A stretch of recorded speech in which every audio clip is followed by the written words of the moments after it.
All right, guys. Hey, how's it going? Dave here again. I decided to take them old battery terminals, the ones that I got off that Pontiac, and now that I'm inside out of the sunlight, see how bad that corrosion is on there? Look at that. That's horrible. It's really bad. I decided to take and show you guys how, if you want to fix this problem and not spend a dime other than a few tools, I'll show you how to do that real quick. We're gonna take these apart and reuse them. So I mean, I'm not gonna use them in my car because I've already replaced them, but I'll show you how to take them apart and how to get them cleaned up to use them to put them back on your car if you don't want to buy new terminals. I mean, you can actually reuse these. So let me show you. So you clamp these in a vise. You gotta have a few tools to do this. So you clamp these in a vise, get them in there good and snug, like that, so they don't move. Okay. All right. Hold on just a second. I'll be back. All right, I'm back. Okay, so you clamp them in a vise. I'm going to move this down so you guys can get even closer. That's too far. Okay. Get you guys in as close as I possibly can so you can see what's going on. Okay, there we go.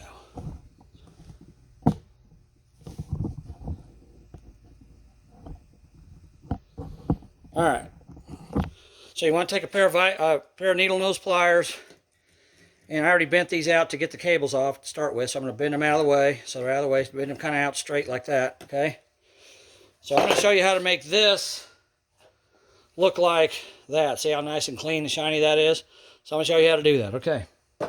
So we're going to do that first, and then we need to get these two separated, and if you take a screwdriver and try to hammer it in there, it's not going to work very well, so let me show you how to get that. So you need to have some sort of a grinder, okay, like this, with a thin, see the thin blade? I got a thin blade on there. This one here happens to be cordless, but you can use a corded one. But just electric grinder with a thin, I think this is like a 16th inch blade. You take that and you put it, you want to cut right in this seam right here. See that seam right there? I'm going to cut right there, okay, watch.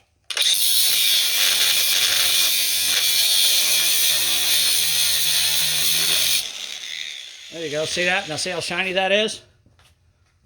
All right, just takes a couple seconds. Cut that seam, and you take a screwdriver and a hammer, and you tap it in there a little bit, and see how that's moving? I'm going to tap it in this side. See how that's bending up? See that's bending up like that? Okay. And then I can take my hammer if I want to, and I can bend it out like that. Hold on a second. All right, so then once I did this off camera. Once I did that, I stuck my screwdriver in here and pushed all these strands out. As you can see, they've come out. So you just take a screwdriver and you stick it in there. And just kind of work it. So you can get all those strands. See, they're coming loose. And you can take our needle nose pliers if you want and just pull all those out of there. Pull as many of them out as you can get. You ain't got to get them all because this side here is still clamped down. So, but you want to get as many of them out. See, these are actually loose now, so I can just pull them right out. See that? Okay. And now I'm going to take my screwdriver and I'm going to go on the other side. And I should not have to use a hammer on this side, I believe. Should be able to get in there. Now that I got one side loose, and pry that up. I believe I can anyhow. I did on the other one. Nope.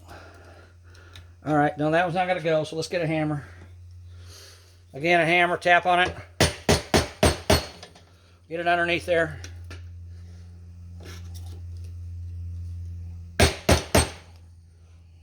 There we go. Now it's coming up.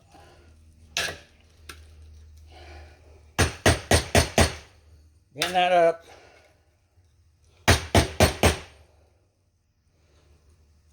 There it comes. Okay. And now we got that side loose. Now we can take our needle nose and we can grab this big bunch of copper here. See that? Pull and see, look at all that corrosion. See all that corrosion in there? See how dirty that is? And you saw that it started. Take all that out, all them strands. Okay, then we're going to get all that out of there. All right, now I'm going to take a pair of regular pliers and we're going to straighten these out a little bit.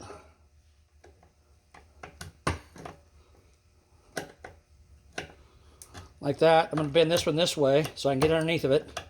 And you're going to have probably a little bit of piece that when you grind it, you're going to have a little edge here that's going to bend over. Try to get that to come off there if I can. There we go. See, when I ground it, it had a little piece. See that little piece there? So I broke that off this edge to clean it up. But I'm going to bend that so it's straight, okay? And then I'm going to take a wire brush. I got a big one here. You can get any size you want. A smaller one works just fine. And then you're just going to scrub this with a wire brush. Turn your brush this way and this way, back and forth. Scrub it, clean it off. Really good. Put a lot of good pressure on there. Make sure you clean it up real nice. All right. Just like that. Yep.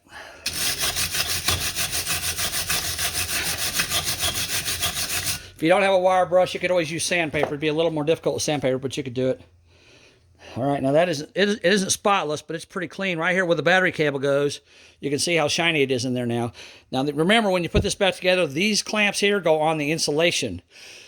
These clamps here go on the actual copper wire. So, you know, these clamps here hold the wire in place, clamp around the insulation. So you don't want to have your copper wire come all the way past the end when you put this thing back together. You want to have your insulation into about right here, and fold these down over it and clamp it down. Okay, so we got that cleaned up. That looks pretty good. Now I'm gonna take this nut off, this bolt, and it's stuck because it's got a little corrosion on it. So I need a wrench for that, 10 millimeter. Okay, so we're gonna unscrew that all the way, just like that. Come on. There we go. All right. And we're going to take this bolt out, get it out of the way just like that. And it's a little dirty. You clean that up with a wire brush too before you put it back in. Okay, and then we're going to take this and we're going to clamp it. We're going to clamp it like this.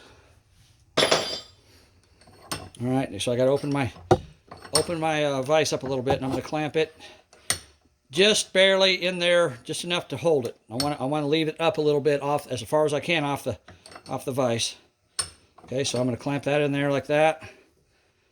Tighten that down. And I'm going to take my wire brush again. And I'm going to scrub the top of it. Try to get it as clean as I can. This isn't as critical as down here is, but it's still important because any corrosion that's on this will eventually work its way down. So you want, and this nut here, this is the negative terminal where the extra wire, the third wire went right there. So I'm going to take that off so I can get in there, get all that cleaned up in there really good.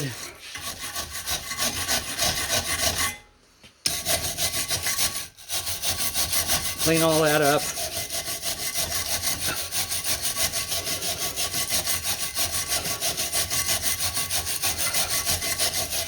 If you got a grinder with a wire brush attachment, you could actually use it on this if you wanted to. It wouldn't hurt anything. Let me see if I got... oh, yeah, I know where it's at. Right here in front of me. So if you got... This is called... Oops, sorry. Let me get you back over there. This is called emery cloth. You can buy it at Harbor Freight or hardware store. You can always rip off a piece of that if you want, if you got some. And you can sand it down. The sandpaper, I'll show you what that looks like. It's going to get it. I mean, a wire brush will do this eventually, but it's a lot quicker with emery cloth. And these are actually copper. They're copper with like a nickel coating on the outside of them, probably. I mean, you can do that if you want to. You don't have to, but I just want to show you what it looked like. But anyhow, you're not going to get every single surface of this thing, but you want to get it as good as you possibly can. Clean it up. Go back down on that some more if you want to. Get the sides. Try to clean it up as best you can. And then you want to remember to take your, take your battery post cleaner, right, that I have. Remember that? Take it and open it up. So you got the inside, and stick it down in here. Clean that. And remember, you want to turn it, I turn mine counterclockwise, so you want to turn it the same way every time. And just keep turning it, let it go down in there. You know, push it down in, then bring it back up. Do that a few times. There we go, that's all nice and clean and shiny now. All right, and I'm going to put this nut back on here for that third ground wire that I broke off. If you want, if you reuse these, you want to put the two big terminals here, and you want to reattach the third one, the small one, back to that one. And you may have to cut it off and put a new end on it, but you can do that. So I would recommend probably cutting off, put a new end on it. That way you know it's good. Okay, then we're going to take this, we're going to turn it upside down. Again, we're going to clamp it where it's only clamped a little bit in there, so we can get to the sides of it.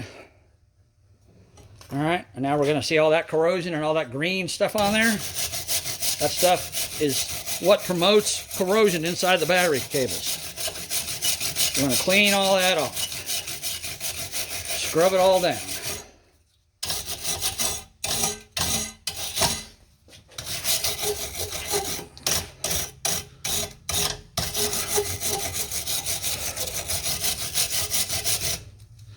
There you go. Yeah, that looks a lot better. Again, you can scrub it as much or as little as you want to. I can use two hands to put pressure on it. Scrub it off really good. Okay. All right, there we go. Now, this one is really clean. It's nice and shiny in there. You know, it's not shiny back here, but again, remember, back here is where you're going to put your insulation. Up here is where your copper wire is going to touch. So you want that to be clean and shiny. So now you take your pliers and you bend these back, you know, as close as you can get them. It's not going to be perfect, but as close as you can. You know, you want to bend them down like that. See that? See how I'm doing that? And bend that. See that? Now see how that looks now? So I bend them back like that, okay? And then these here, you want to take your needle nose and you want to bend them so they're kind of at a 180 degree bend like that. See that? Basically make a loop out of them. See that? Like that, okay? And now I can't show you the rest of this because I've already put the new cables on, but there's my bolt. And my bolt surface is nice and clean, so I'm going to put that bolt in there. And this bolt actually has a damaged thread on the end. I think it's probably damaged to the factory to keep this nut from coming off all the way. Yeah, because it's not screwing back on. So I'm going to screw that back on like that. That way we can clamp it back on the battery post. Okay, there we go. Okay, now that's ready to reinstall. So what do you do when you reinstall it? All right, hold on a second. Okay, so when you reinstall it, you want to get yourself a pair of vice grips, and you want to remember these two pieces hold the insulation on the cable. This holds the copper wire. So you want to strip it back so you have at least that much copper exposed. It wouldn't hurt to go a little further, and shove it up in there until your insulation is right in between this clamp and this clamp, okay? And once you get it in there, you take a pair of vice grips and you basically just clamp it down. And see how I'm bending that? I don't want to bend it all the way down, but you just clamp it down with vice grips, and then you go over to the other side. Of course, you'll have to do it different in the car, and you clamp it down. And then you keep tightening these down a little bit at a time and keep clamping it until you clamp this all the way against the copper, okay? And then this here is, you don't really need to use vice grips on these because they don't have to be super tight. These need to be really tight against the copper. So you want to get your vice grips to where you're really cranking down hard to get it to smash down onto the copper so it's got a good tight fitting.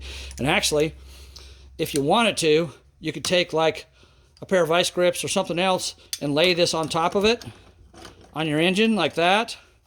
And then take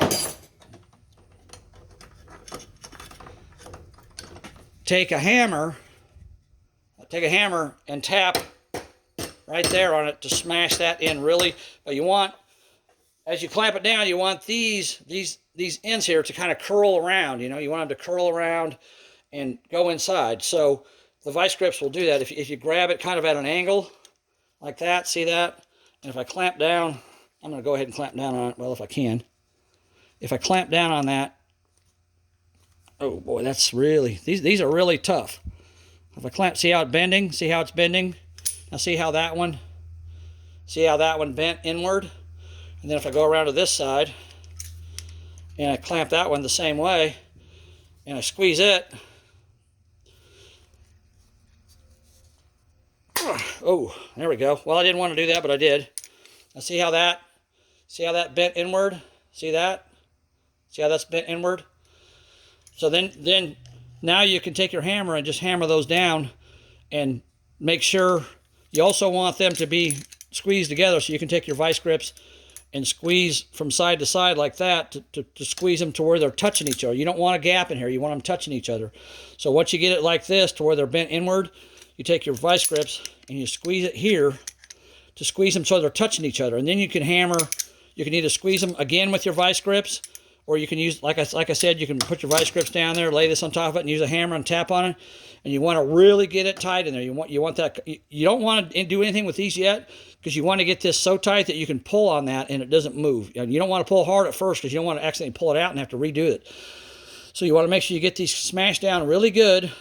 And once you get that done, then you can clamp these down. And with these,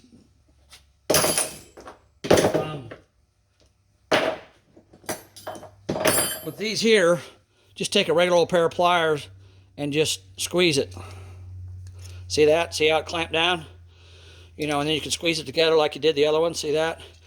And then once you get it clamped down over the insulation, then it'll hold. And you don't want these to be super tight. You don't want them to dig into the insulation necessarily. I mean, it isn't going to hurt if it does, but I'm just saying this one here is almost too far down. But I just, you know, there's nothing there to stop it. So it could be a little less.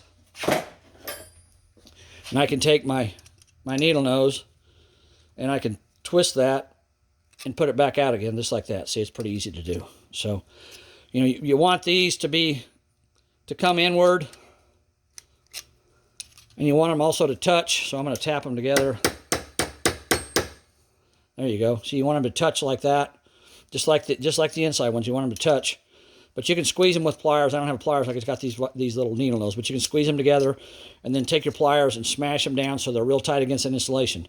And once you do that, you can reuse this thing and not have to buy a new one. So you can actually fix this for free.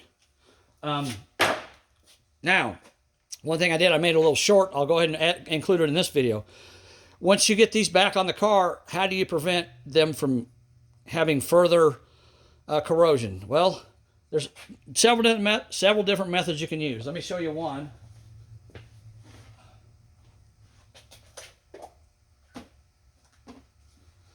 I don't particularly like this method, but a lot of people use it. Take regular old wheel bearing grease. You can buy this at Walmart or the parts store, and it's either black or red.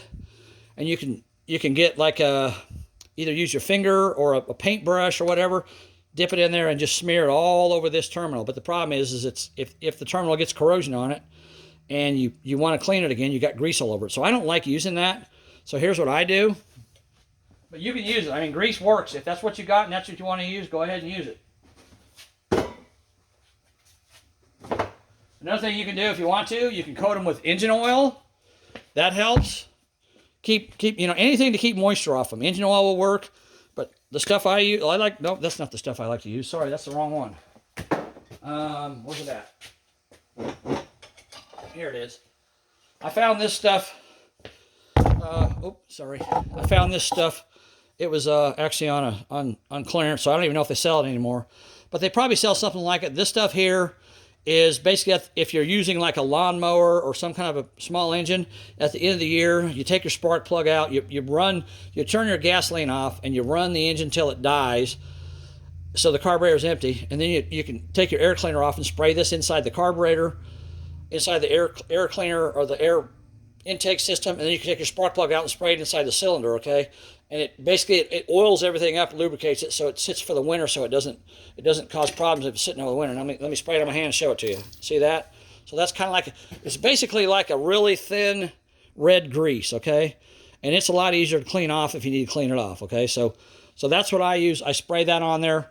Again, I don't know if you can find it anywhere, if they still sell it, but it's called Small Engine Tune-Up. It's made by PB Blaster. I don't know. There's their phone number if you want to call them. And you can ask them if they still sell it. I'm just trying to see if there's like a part number here or something on it.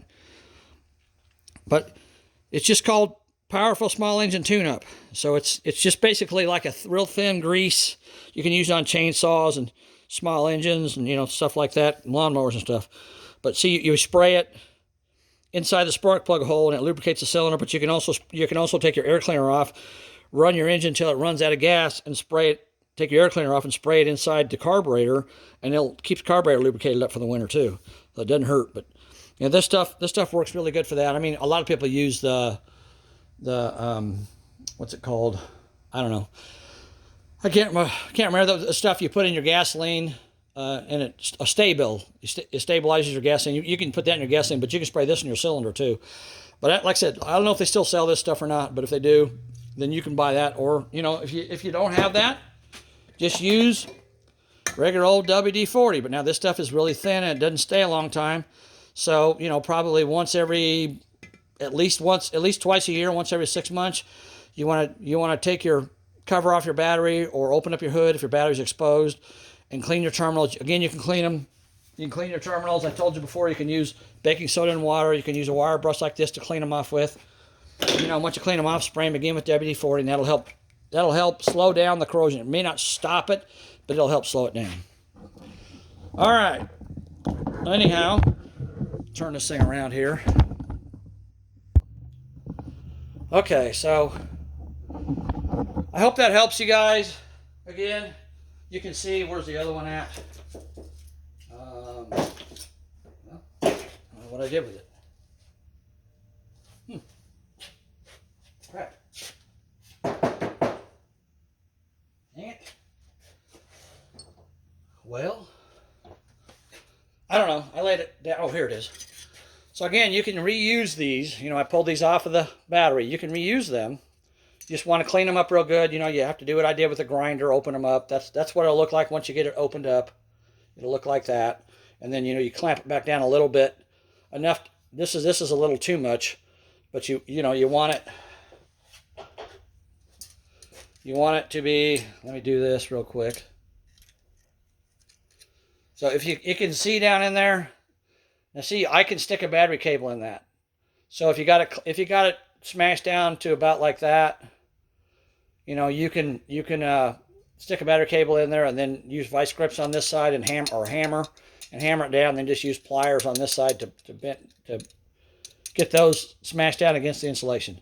So, you know, again, I don't know if this is going to help anybody with a Pontiac Torrent no start problem, but it was at least it's fixed the problem on mine for now. I don't know if it's going to continue to fix it. I got to keep driving it. But you can take these off, cut these off like I did. I showed you in the video. I need to take a wire brush. See that corrosion in there? This one here, they're both corroded. I'm going to take the wire brush and, you know, clean inside there too. You want to get all that green stuff off there as much as you can. Another thing you can do with these, you can soak them in baking soda and water, and it'll help clean them up too. So, you know, the same stuff you pour in your battery, just put some baking soda in a disposable cup or something, and just drop these in there and let them sit for a couple hours, and, you know, and then wire brush them, and it'll clean them up real nice.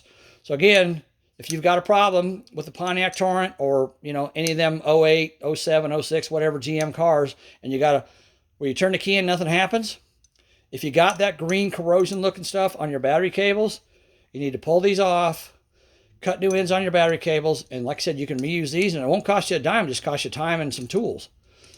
But if you want to buy new ends, I already had new ends, and I didn't think about it before I took these apart. So I just put new ends on mine, and I like the lead ones better. The lead ones don't corrode. These metal ones they'll turn green and they'll get corrosion on them. The lead ones won't. The wires will corrode, but the lead clamps will not. So it's up to you. I mean, it's a whole lot easier just to go buy a set of clamps for $5 or $10, whatever they cost, and put them on there.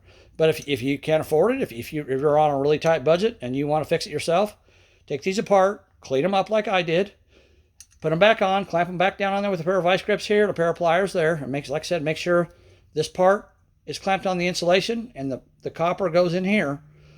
Clamp them back on, and if your car starts, well, you fixed your problem for nothing. So maybe somebody will try it and let me know if it works. All right, guys, that's it for now. I just wanted to add this on to the end of that other video. Or actually, I think I'm going to make this a separate video because it's been almost 30 minutes, so I'm just going to make it a separate video. So keep watching. I appreciate you guys watching my channel. And you can either do it for $10, I'm going to say, or you can do it for free, however you want to do it. All right, talk to you guys later. Bye.